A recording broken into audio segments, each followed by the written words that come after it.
I'm trying this very convoluted way of getting around.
and gentlemen, the President of the United States.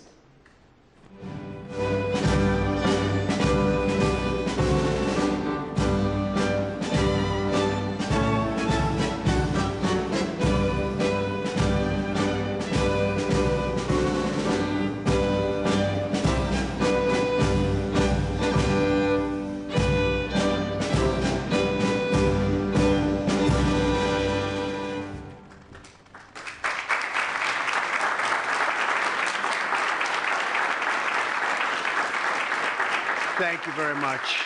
Please, thank you very much. Before we begin, I want to provide a brief report on the unprecedented success our country has been witnessing in recent weeks. Since even before the election, we've been making extraordinary progress. The American people gave us a clear mandate to save our country, and we won all 7 swing states by large margins, historic. Very importantly, we won the popular vote by millions and millions of votes. Also, all 50 states, as you know, shifted toward the Republican Party, and that's never happened before. All 50, every single one of them. In our first week in office, we set records, taking over 350 executive actions. That's not been done before. And it has reportedly been the single most effective opening week of any presidency in history. And we want to keep it that way. We want to keep it going.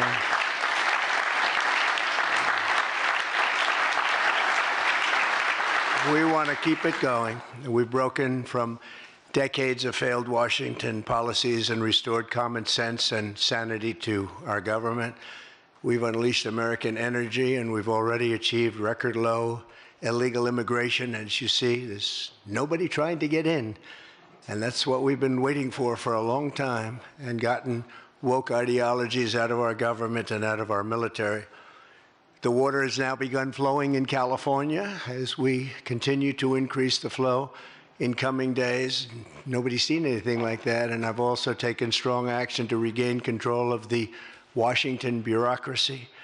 Just for clarification purposes, because it was incorrectly reported yesterday, we have informed the federal workforce, which they've looked to do for many years, that if they're working for the federal government, they must show up to the office on time and on schedule. We don't want them.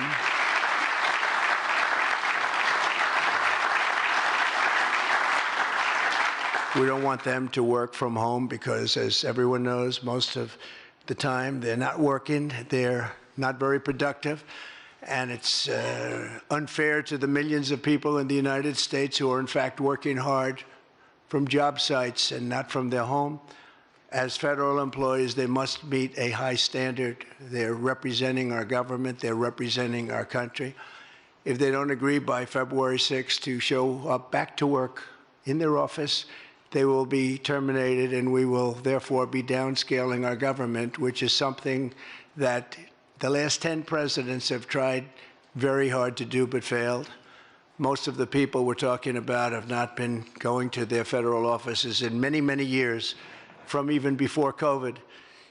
But they have nevertheless been paid. Some have worked, some haven't worked, and most of the studies say that some have just gone through the motions. We may ask these people to prove that they didn't have another job during their so-called employment with the United States of America, because if they did, that would be unlawful. As you understand, a lot of people are getting paychecks, but they're actually working other jobs, so they'll have to prove that to us, that they weren't. In any event, we're requiring them to show up to work or be terminated. We think a very substantial number of people will not show up to work, and therefore our government will get smaller and more efficient, and that's what we've been looking to do for many, many decades, frankly.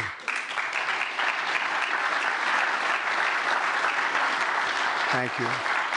In addition, there was a short-term pause or funding freeze on certain discretionary spending payments, such as government grants, only for us to quickly look at the scams, dishonesty, waste, and abuse that's taken place in our government for too long. As was explicitly stated, this in no way affected Social Security, Medicare, Medicaid, or other entitlements that Americans depend on. I've made abundantly clear from the very first day that I ran from office, that was a long time ago now, that's 2015. If you think about it, I announced in 2015 and we won in 2016. We did very well in 2020, but we did really well just recently. And I'm restating right now to correct any confusion that the media has purposely and somehow, for whatever reason, created Social Security, Medicare, Medicaid have not been affected by any action we're taking in any way, shape, or form. We are merely looking at parts of the big bureaucracy where there has been tremendous waste and fraud and abuse. In that process, we identified and stopped $50 million being sent to Gaza to buy condoms for Hamas. 50 million. And you know what's happened to them? They've used them as a method of making bombs. How about that? We stopped an attempt to make an illicit payment for illegal alien resettlement. We canceled $181 million in DEI training contracts. This is just for the training of people in DEI, which has been terminated and completely terminated. And we paused $1.7 billion in unauthorized payments to foreign organizations, including stopping more than $40 million that was on its way out the door to the very corrupt World Health Organization, which has not done its job and not done it properly. We also...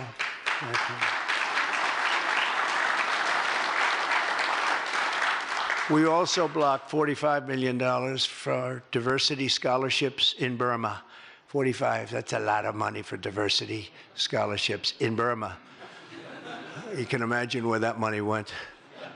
These were the types of payments, and many others. I could stand here all day and tell you things that we found, and we have to find them quickly because we want the money to flow to proper places.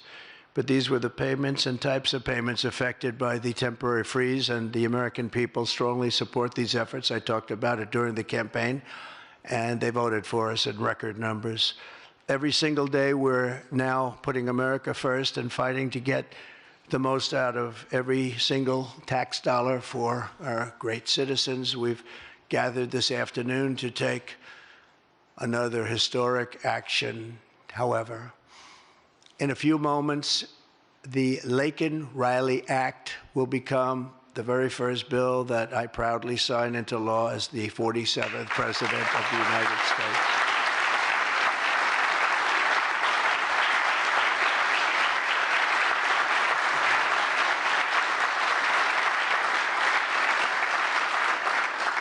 Laken was a brilliant and beautiful 22-year-old nursing student from Georgia, the best in her class. She was always the best. They would say, Laken, how do you do this? And what do you do? They were always asking her questions. She was respected by everybody, even her teachers. They respected her so much. From the time she was in first grade, Laken knew she wanted to spend her time caring for others. That's what she did. To her friends and classmates, she was a light of warmth and kindness in every single room.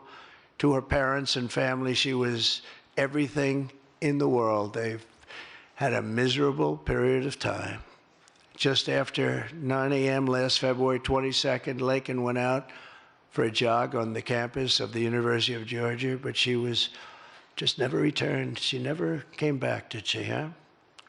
Parents are here, sister, all of her relatives. While on her run, Laken was attacked, viciously assaulted, beaten, brutalized, and murdered by an illegal alien gang member who was set loose into our country by the last administration. We are deeply honored to be joined today by Laken's parents, Allison and John, and her sister, Lauren. Thank you very much. Thank you.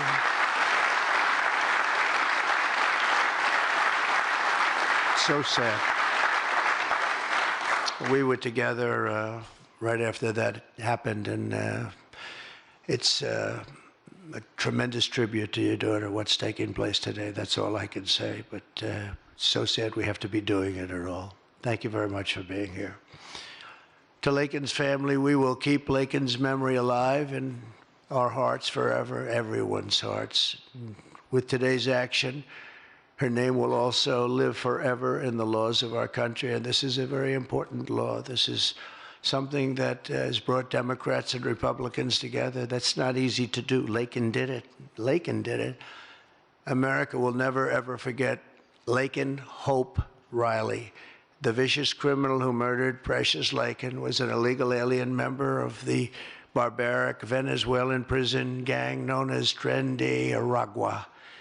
He trespassed across our southern border in 2022 and was apprehended by Border Patrol, but under the cruel policies of the last administration, instead of being deported, as he should have been, he was released into the United States, as were millions of other people, many of them very dangerous people.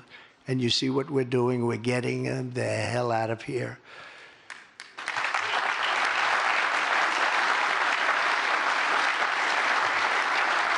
He was soon arrested again in New York City on charges of endangering a child, but because of New York City's deadly sanctuary policies, as we have in California and many other places, which we're going to end them, he was released again to reoffend. The Biden administration then provided this illegal alien criminal with a free, taxpayer-funded flight from New York to Georgia, where he was arrested yet again, constantly, this time for stealing from a Walmart along with his gang member brother, who was a bad one. Only after being released a third time by the U.S. law enforcement did this cold-blooded criminal go out in that fateful morning hunting for women on whom to prey. That's what he did. He hunted. He hunted. It was like a hunter. We're going to show him who the hunter is. This horrific atrocity should never have been allowed to happen. And as president, I'm fighting every single day to ensure that such a tragedy never happens again. We don't want this to happen.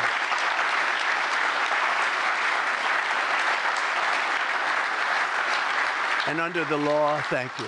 Under the law I'm signing today, the Department of Homeland Security will be required to detain all illegal aliens who have been arrested for theft, burglary, larceny, shoplifting, assaulting a police officer, murder, or any crime that results in death or serious injury. In addition, for the first time ever, this act gives state governments the ability to sue the federal government for immediate injunctive relief if any future administration ever again refuses to enforce the immigration laws of the United States, like happened for 4 long years.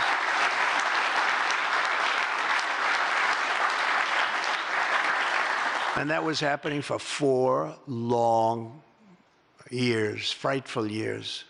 Amazing. You'd say, how can people do this? How can they allow this to happen? How can they allow criminals to pour into our country and then try and defend it? And they're still trying to defend it, but they can't. That's why I'm here instead of somebody else, actually. It's the biggest reason. I believe it's the single biggest reason. Inflation was horrible. Many things were horrible during that administration. When you look at what took place in Afghanistan, the way they got out, not that they got out, but the way, so many things were horrible. But to me, this was the worst of all. It's a landmark law that we're doing today. It's going to save countless innocent American lives. I want to thank every House Republican, every Senate Republican, as well as the 12 Senate Democrats and the 48 House Democrats who voted to pass this vitally important bill, and many of them are with us today, and I really do appreciate it. And I very much especially appreciate the bipartisan support. The Democrats, really a big percentage of them came through, and plenty of them wanted to. They probably felt they couldn't, but they really wanted to. That they don't understand that would have made them a lot more popular, would have made them a lot better with their people. The ones that didn't are going to be, they're going to be sorry, because the people are not going to forget that they wouldn't sign. This is a perfect, incredible tribute to an unbelievable young lady. We're joined today by many great supporters of our new strong border policies, and they are indeed strong, including Vice President Vance, thank you, JD, the Secretary Scott Bessent, who just got approved, by the way. Where's Scott? He just got approved. Scott, I'm very impressed. Got a lot of Democrat votes, too. He got a lot of Democrat votes. It's great. I don't know, is that a good thing or a bad thing? I'll have to think about that. Secretary of Homeland Security, who's going to be fantastic. I know her so well, and I know it's probably not complimentary because she is a woman, but she is tough. Where is she? Where is Christy? Christy, great. Stand up, please. You have such an important job to do.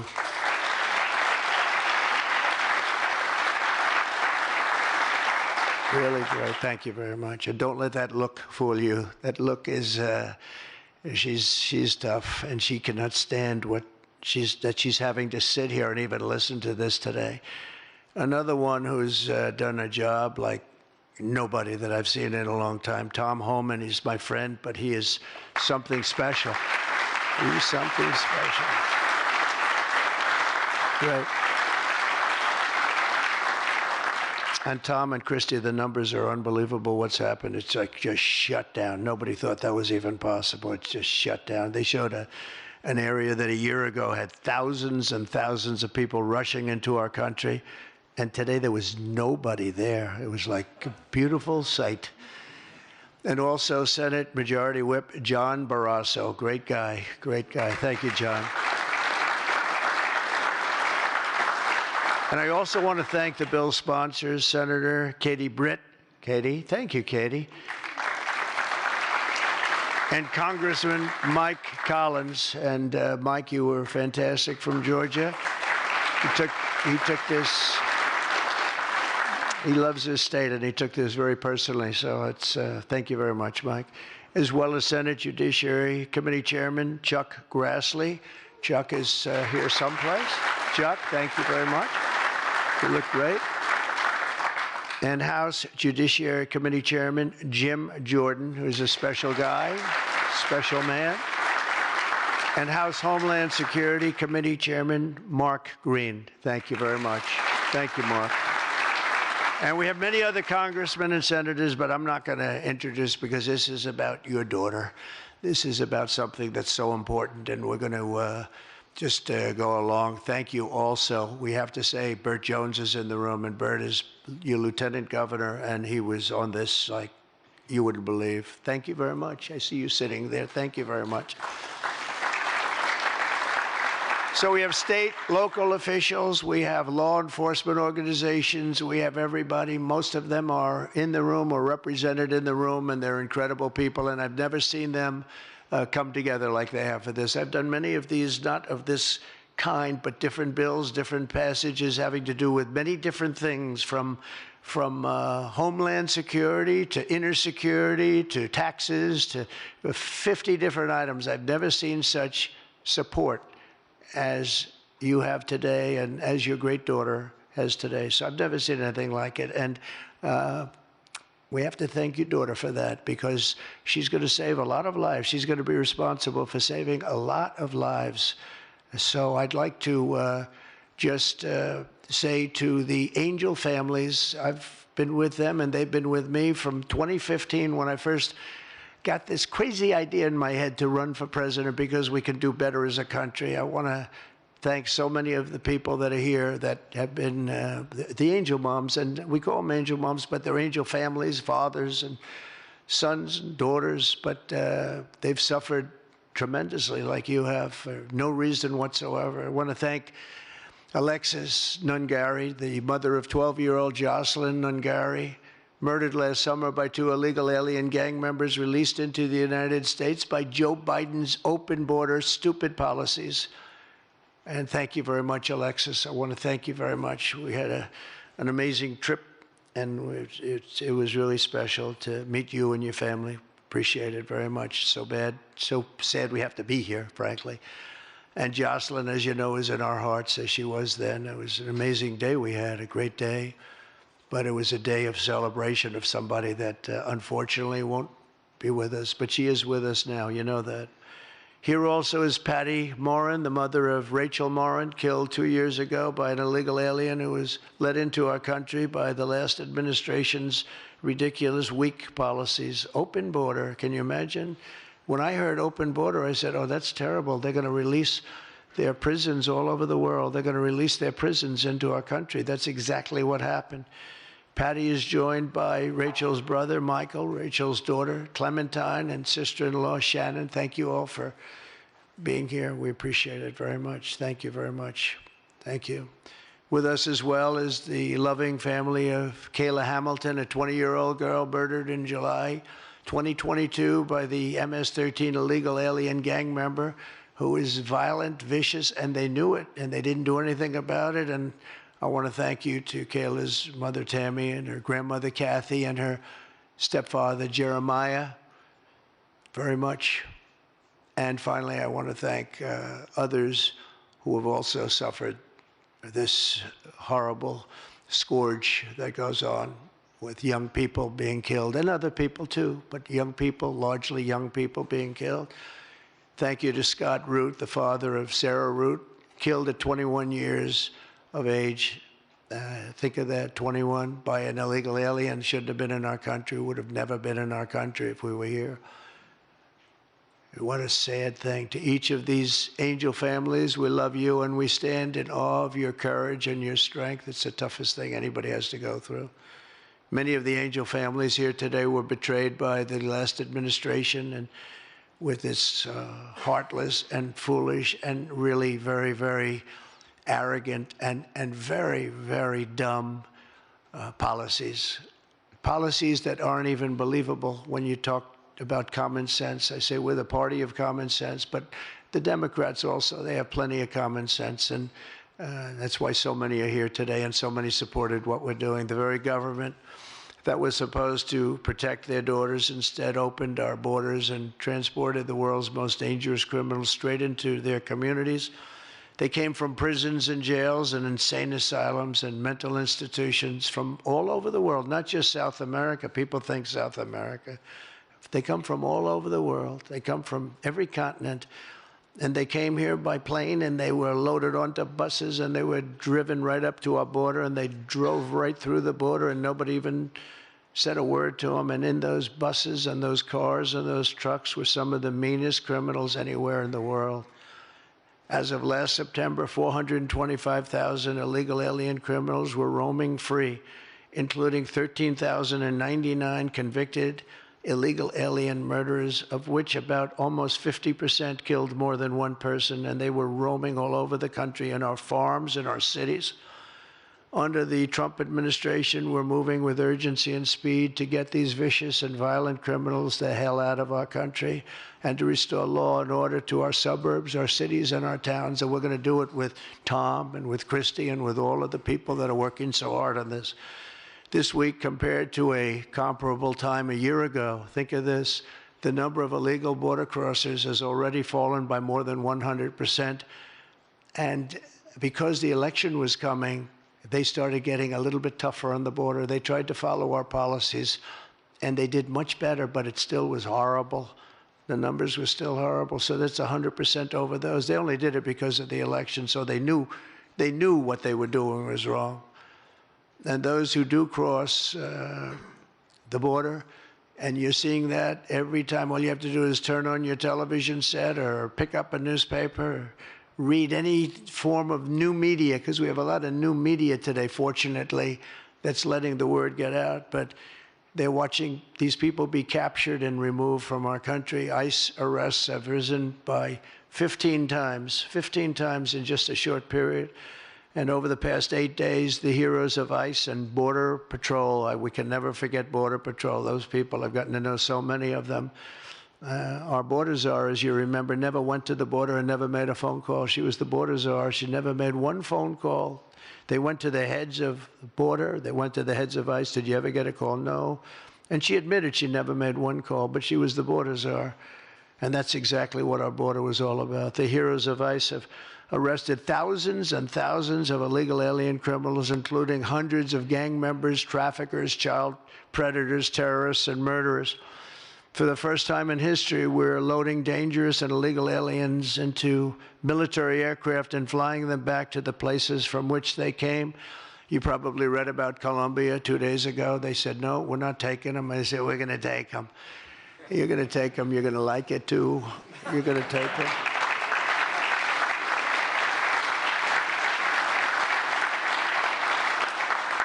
they talked about, we're not going to take people that are in shackles. I said, well, but the people that are in shackles are murderers, they're drug lords, they're rapists, they're very tough people. They make our criminals look like very nice people. That's about the only thing that comes out of this. And I say, could you imagine you're a pilot on the plane and you have your co-pilot and you're sitting there and you have 150 people, no shackles, and they like to murder people? This would not be a good flight. So Colombia apologized to us profusely within an hour based on something I said, meaning you're going to pay tariffs like nobody's ever paid tariffs before. But they actually wanted to terminate his position. They're essentially Congress met, and they were very angry with them. But they actually said they were going to send the presidential plane to pick up these criminals and to bring them because they didn't want to inconvenience us or have us do a second flight, and that's what they did.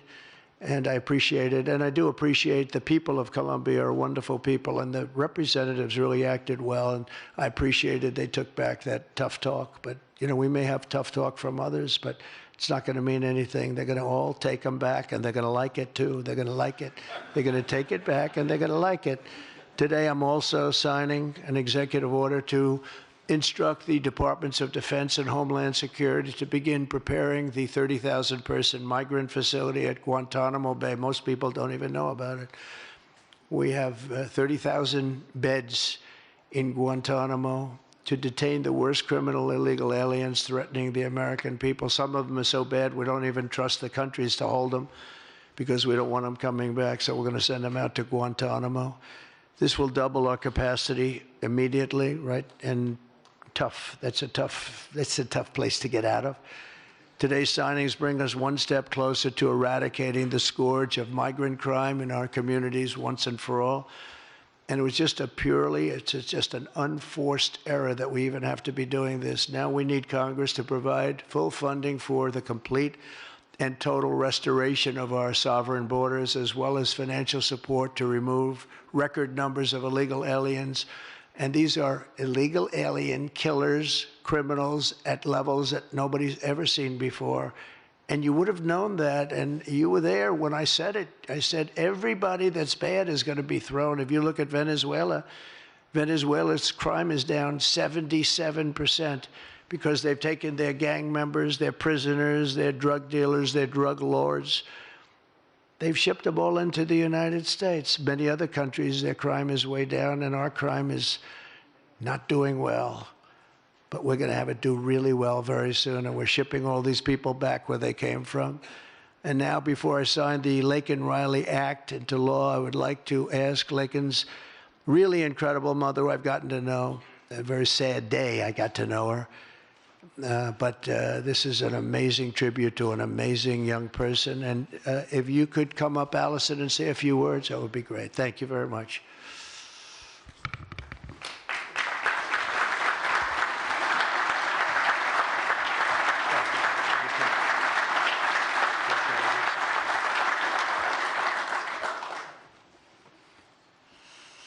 Thank you. President Trump. We would like to thank Senator Katie Britt for her diligent bipartisan work to get this bill through the Senate. We'd also like to thank Congressman Mike Collins for his unwavering passion and for leading on the Laken Riley Act from the start. Our family will forever be grateful for the prayers of the people across our nation and for helping to get this legislation into law. We also want to thank President Trump for the promises he made to us. He said he would secure our borders and that he would never forget about Laken. And he hasn't. He's a man of his word. We trust that he will fight for the American people. Most importantly, I want to thank our Lord and Savior, Jesus Christ, because without his sacrifices, Laken's story would have ended on that horrific day that she was taken from us. But because of him, we can continue living knowing that we will see Laken again. There's no amount of change that will ever bring back our precious Laken. Our hope moving forward is that her life saves lives. We're so thankful that her passion for helping others and her legacy for doing good in the name of Jesus Christ will carry on. Thank you. Thank you. Whatever you can do. Unbelievable.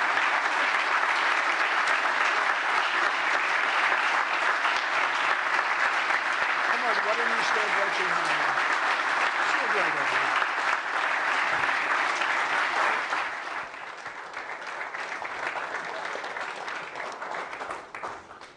Thank you. We're going to sign this in honor of Ley Laken Riley. Come on up here, some of the people that we love that have been so instrumental. Okay?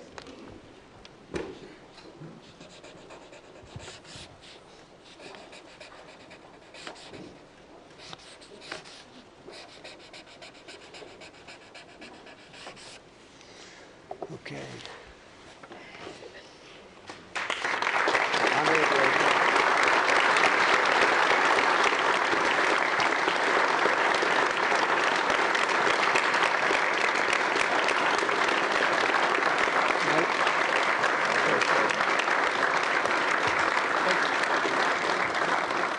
Thank you, everybody. Mr. President, government funding, can you take a quick question on government funding, the pause? I don't think this is appropriate time, really. I respect that, but I don't think it's appropriate. I can just tell you government is doing very well, and we're cutting way back, but this is not the appropriate time. Thank you.